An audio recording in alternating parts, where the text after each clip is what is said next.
What's good, fam? This video is going to be about how the people who disrespect you should never get the honor of your presence and using distance to manage respect.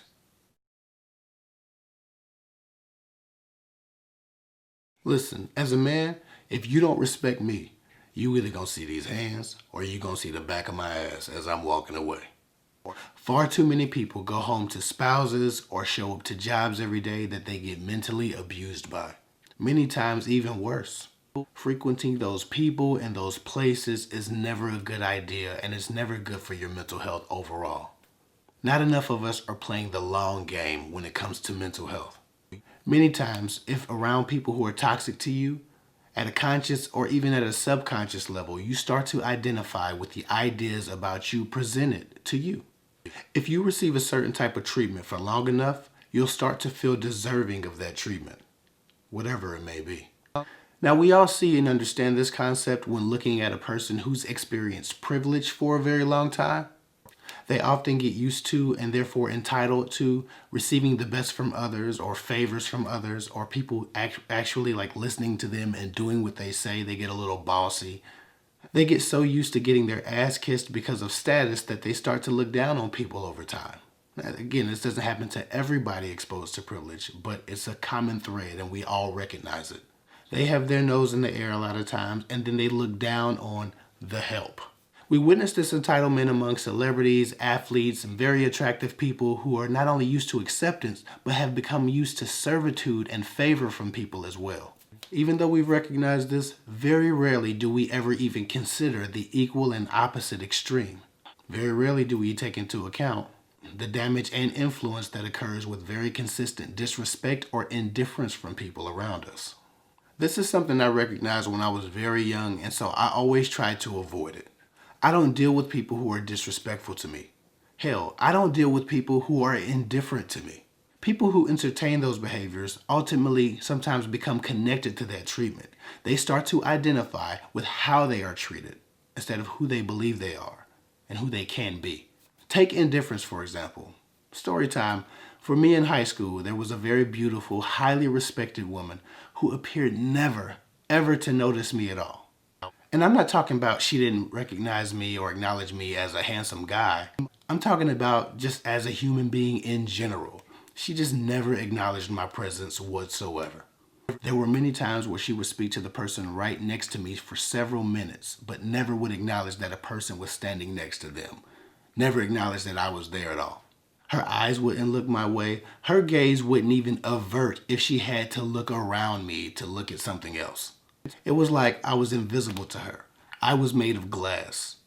And to be honest, this was odd because I'm tall, I'm handsome, and I also have a very big presence. I've always been told I'm hard to ignore, so her ignoring me like I wasn't a person at all just didn't make any sense to me. Anyway, I didn't like this girl, I didn't have a crush on her, I didn't have any feelings for her whatsoever. Even so, I avoided her whenever possible.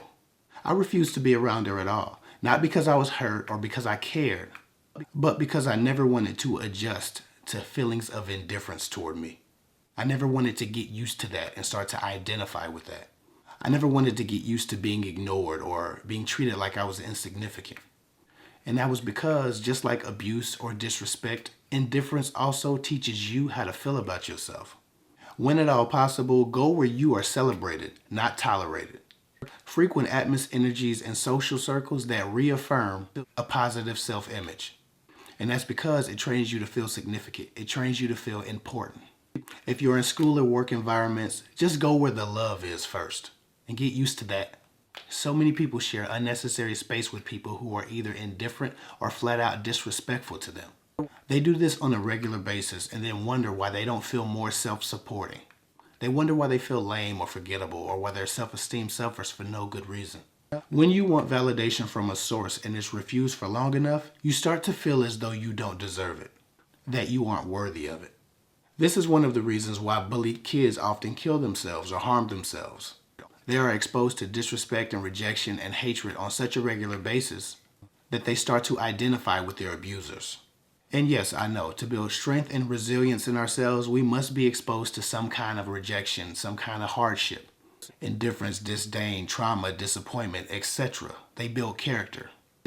But to be a balanced and a positive person, your experience growing up especially, but even in your adulthood, has to offer some balance and some positivity as well.